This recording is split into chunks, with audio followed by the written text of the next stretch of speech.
Hello everyone! For a while now I've been researching how to generate procedural dungeons, and in this video I'm gonna show you how I made this.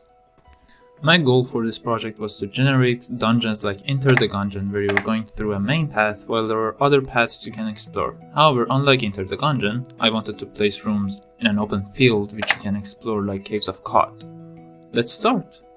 I began by placing random rooms and mutating the generated rooms with this code, where I move the rooms that are colliding with others to a position where they don't, and the ones that aren't colliding with anything are moved closer to the center. Run this code a couple of times and I got this. Now I have to connect these rooms somehow. After searching through the internet, I found one way to do so, which is called triangulating points, meaning we make a mesh-like connection between the points.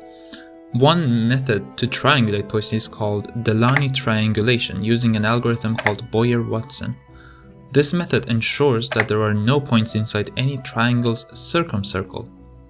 Here's an animation I made to show how it works.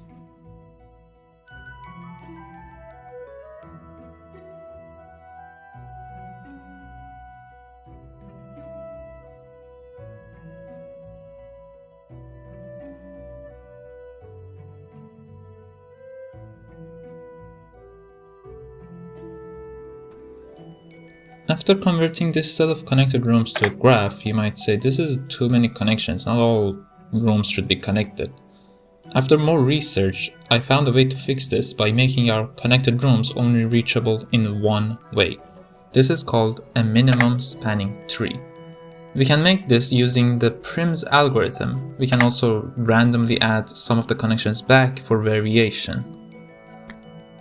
Now it's time to render this graph and turn it into a dungeon. The rooms become a grid of tiles and the edge tiles are marked as walls. Then the doors are connected with A-star pathfinding, and as a final touch I added a grass background with a pearly noise gradient. After adding some more detail by creating more room types, this is the final results. Thank you for watching and like the video if you enjoyed it.